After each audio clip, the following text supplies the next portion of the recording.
जब से चातुर्मास लगभग शुरू हुआ, मैं भगवती सूत्र की चर्चाएं आपके सामने रख रहा था। ठीक है ना भाइयों बहनों, भगवती सुनाते हैं ना, बात भगवती की सुनाता हूं। पाठ पढ़ने के कभी पाठ पढ़ देते हैं, कभी जमाने सुना देता हूं। सुनाते भगवती की बात है।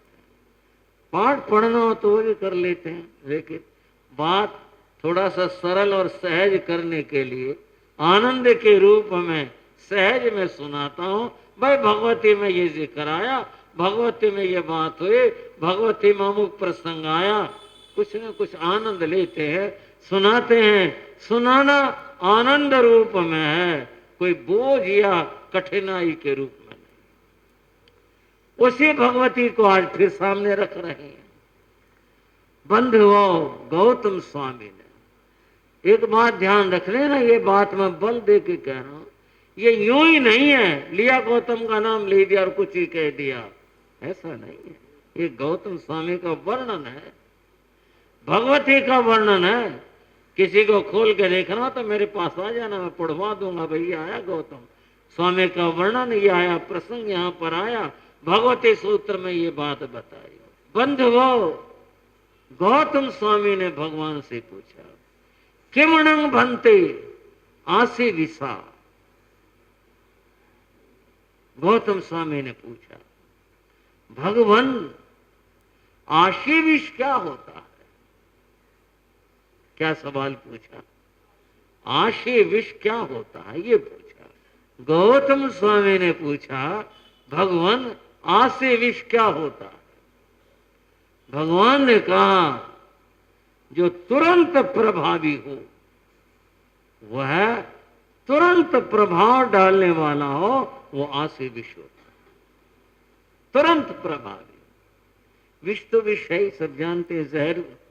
विष का अर्थ जहर होता है। एक तो जहर वो होता है भाई शनै शनै प्रभाव डालता है, शनै शनै व्यक्ति को प्रभावित करता है, और एक यह है तुरंत उसका प्रभाव। थोड़ी सी समझाने के लिए और बात करते हैं। वो साइंस में सागर चंद पढ़ा होगा ना, हमने भी पढ़ी थी साइंस की बात, आपने भी पढ़ी होगी। सागर चंद की बात थोड़े सब की बात है। साइंस में दो तरह के जहर का जिक्र आता है, साइंस में बताया। एक आता सोडियम साइनाइड और एक आता पोटाशियम साइनाइड, है ना भाई? पढ़ा होगा ना। आप कहोगे जहर कहां से ठाला है महाराज, आज क्या बात बता रहे? बात बता रहा हूं, मैं क्या करूं? भगवती सूत्र माया आशी विष का जिक्र समझाने के लिए बात कह रहा हूं। सोडियम साइनाइड जहर भयंकर होता है, लेकिन उससे भी जो तीव्र जहर है वो पोटाशियम साइनाइड होता है। पोटाशियम साइनाइड के बारे में ऐसा पढ़ने में आया था कि आज तक कोई आदमी उसका स्वाद नहीं बता सका। कड़वा है, तीखा है, फीका है, कैसा है? पोटाशियम साइनाइड का कोई भी आदमी आज तक स्वाद नहीं बता सका कैसा है। कई लोगों ने, कई मरने के लिए तैयार होते। दुनिया में तरह तरह के बंदे हैं, कोई धर्म के लिए मरता, कोई देश के लिए मरता, कोई खोज के लिए भी मर जाते, तरह तरह के आदमी हैं। कई आदमी मर चुके सिर्फ ये बताने के लिए। देखो हम देखते हैं कैसा होता है, बता नहीं सका कोई। जहां जीव को छुआ और छुट्टी हुई, बोल नहीं सका। एक आदमी ने पेन ले लिया, कॉपी ले ली, और उसके ऊपर ये जो स्वाद के अक्षर हैं वो भी लिख लिए, जो खट्टा मीठा अंग्रेजी के हिसाब से लिख लिए उसने, और लेकर बैठ गए। बोले एकदम से उधर ही कलम कर दूंगा। और साथ में लोग वैज्ञानिक खड़े हुए देखे, में छुआ, कलम नहीं कर सका। इतना भयंकर होता है पोटाशियम साइनाइड, ऐसा भयंकर जहर होता है। भगवती सूत्र में कहा, आशी विष तुरंत प्रभाव करने वाला हो, जो तुरंत अपना असर डाले। गौतम स्वामी पूछने वाले, भगवान बताने वाले। भगवान ने कहा, गौतम ये आशी विष 4 स्थानों पर पाया जाता है। 4 जगहों पर पाया जाता है। कहां कहां पाया जाता है? सबसे पहले बताया वृश्चिक आशी विष। वृश्चिक बिच्छू को कहते हैं। आप कहोगे कुछ बात नजदीक तो लगे, बिच्छू एक जहरीला प्राणी है, पर यह बताने का अर्थ ये नहीं है उस बेचारे को मार दिया जाए, ऐसा इसका अर्थ नहीं है। केवल जानकारी की बात चल रही है यहां। हमने द्वेष भी नहीं करना उस प्राणी से कि जहरीला है, ये तो ऐसा है। बिच्छू के पूंछ में जहर होता है और ये तरह तरह के प्रकार होते हैं। कितने ही ऐसे बहुत विषैले और जहरीले बिच्छू होते हैं। मैंने एक महात्मा की किताब पढ़ी थी। वो हिमालय में रह करके आए थे। अब मैं नहीं जानता वो बात कितनी सही है, मैंने तो जो पढ़ा मैं केवल वो बता रहा हूं। उसने ये बताया कि मैंने हिमालय में कछुए जितने बड़े बड़े बिच्छू देखे। बिच्छू तो होता था छोटा सा ही होता प्राणी, पर उस व्यक्ति ने उस किताब में लिखा, मेरी हिमालय यात्रा उसका नाम था, उसने लिखा कि कछुए जितने बड़े बड़े। और मेरे को पहले बता दिया था, बताने वालों ने, गुफा में कहीं भी जहां भी मैं रहता था, बोले भूल के भी नजदीक मत जाना, अगर डंक मार दिया कदम नहीं उठा पाओगे। उस व्यक्ति ने भी ये बात लिखी। तो वृश्चिक बिच्छू में बड़ा भयंकर जहर भी पाया जाता है। साधारण भी बिच्छू होते हैं जो पीड़ा तो देते हैं, कष्ट तो देते हैं, लेकिन मरने वाली बात तो कम सुनी जाती है। परंतु ऐसे भी होते हैं जैसा उस महात्मा ने बताया। तो पहला विष बताया वृश्चिक आशी विष। दूसरा बताया मंडूक आशी विष। मंडूक मेंढक को कहते हैं। ये बात कम गले उतरेगी, बोले मेंढक में जहर कहाँ होता है।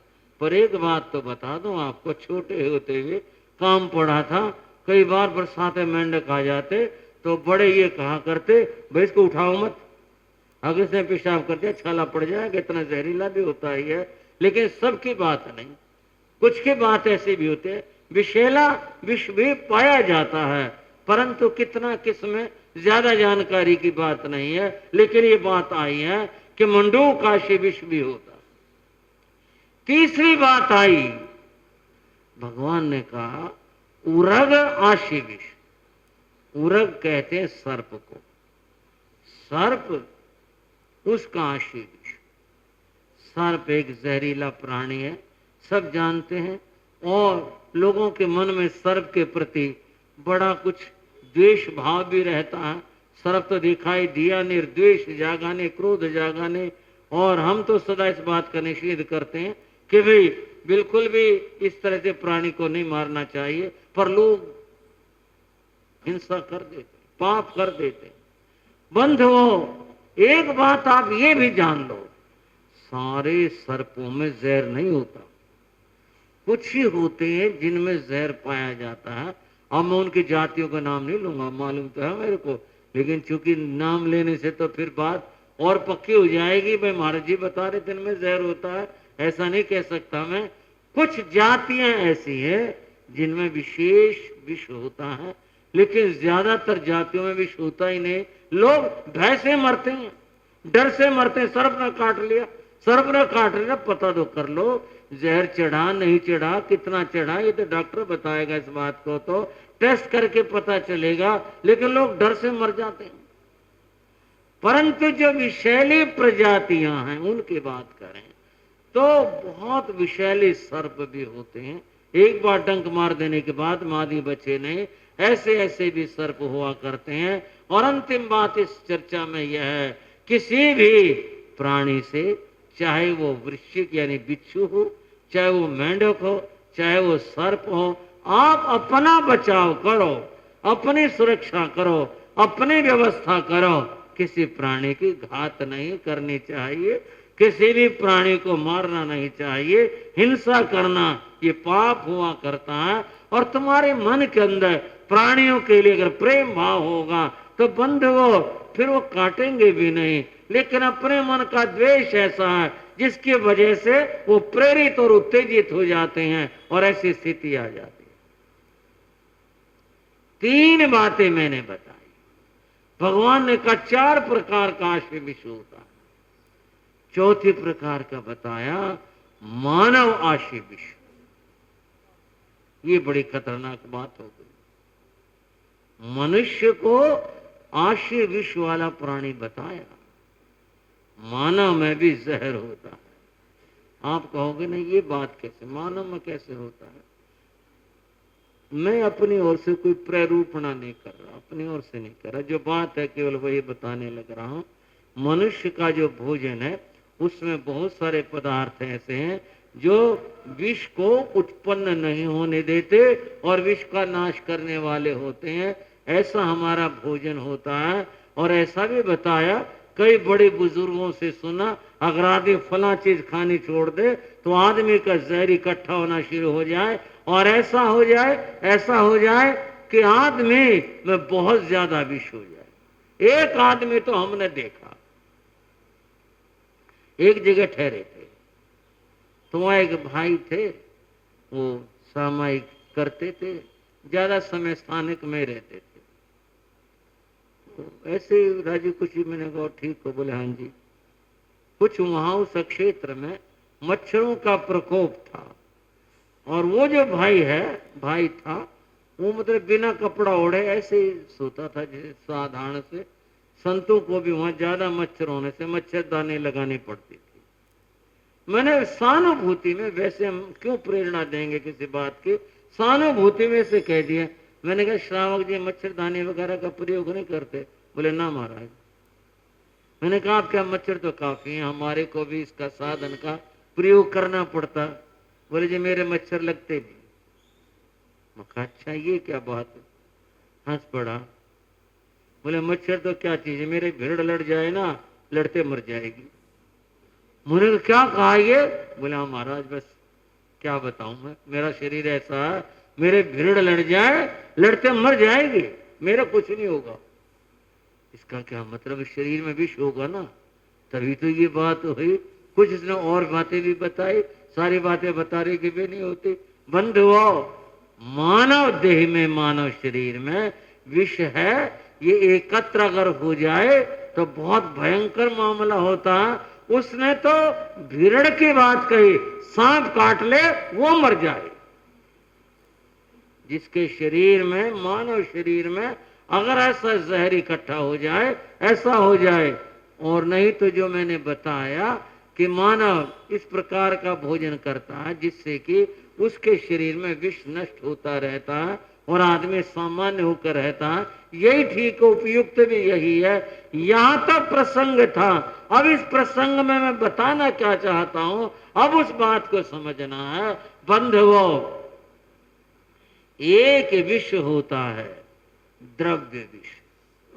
कौन सा विष? जो देह में, शरीर में पाया जाता है, इसको द्रव्य विष कहते हैं। और ये द्रव्य आशी विष भी है। ये द्रव्य से है, देह से है, प्रत्यक्ष से है, ये ऐसा हुआ करता है। एक होता है भाव आशी विष। वो भाव आशी विष क्या हुआ करता है, अब वो अध्यात्म की बात होगी। यहां तक तो आपने सुना, वो जो भी कुछ आपने सुना वो सांसारिक और व्यवहारिक सुना। भाव आशय विषय है जिसका संबंध आदमी के विचारों और भावों से होता, वो भाव आशय विषय। वो क्या चीज है? भगवान ने बताया भाव आशय विषय 4 कषाय हैं। श्रावकों, बात बदल गई पूरी तरह से। वो बात देह की थी, वो बात शरीर के थे, शरीर के प्रभाव के थे। अब भाव आशय विष आते ये बात बदले। और क्या बदली? 4 जो कषाय हैं वो भाव आशय विष। कम समझ आई होगी, चलो कह दिया होगा भाव आशय विष। ये जो देह वाले आशय विष हैं इनका तो प्रभाव कुछ भी नहीं होता। भाव आशय विष का प्रभाव तो बहुत ही भयंकर होता। 4 कषायों में पहला कषाय क्रोध है। आप समझते हैं क्रोध का जहर कितना होता है? ये जहर सुन लो, ये जहर एक आदमी मार ले, 2 आदमी मार ले, लेकिन जो क्रोध का विषय है ये तो पता नहीं कितना कितना कितने लोगों के जान ले ले, कितने लोगों को मार दे और कितना संहार कर दे, इसकी कोई सीमा नहीं है। इतना भयंकर यह क्रोध हुआ करता है, इतना विकट हुआ करता है। इस क्रोध की चर्चा करते हुए ऋषि भाषित सूत्र, जो एक ऐसा ग्रंथ है जो वैदिक ऋषियों का है और जैन धर्म के अंदर मान्य है, उसका नाम है ऋषि भाषित सूत्र। ऋषि भाषित सूत्र में कहा, कोवा विद्धाण्ये यानन्ति मातरम पितरम गुरु अधि विखवंती साधु रायाणो देवमयाणी। ये क्रोध ऐसा होता है। ऋषि भाषी सूत्र में ऋषि कहते हैं यह व्यक्ति को अंधा बना देता है। अब थोड़ा सा समझना है, कई जहर ऐसे होते हैं, क्या करूं, चर्चा ऐसी चल पड़ी पर समझाना है, मैंने कुछ कहना है इसलिए बता रहा हूं। कई जहर ऐसे होते हैं गलती से खाने में आ जाए आदमी अंधा हो जाता है।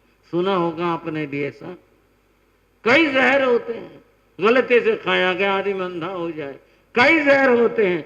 ऋषि भाषी सूत्र में ऋषि क्या कहते हैं, इस क्रोध से व्यक्ति अंधा होता है। ये जहर हुआ या नहीं हुआ, और अंधा हुआ वह व्यक्ति नहीं जानते, नहीं जानता मातरम पितरम, ये माँ है, ये मेरा पिता है, ये मेरी गुरु है, सब दिखना बंद हो जाता है।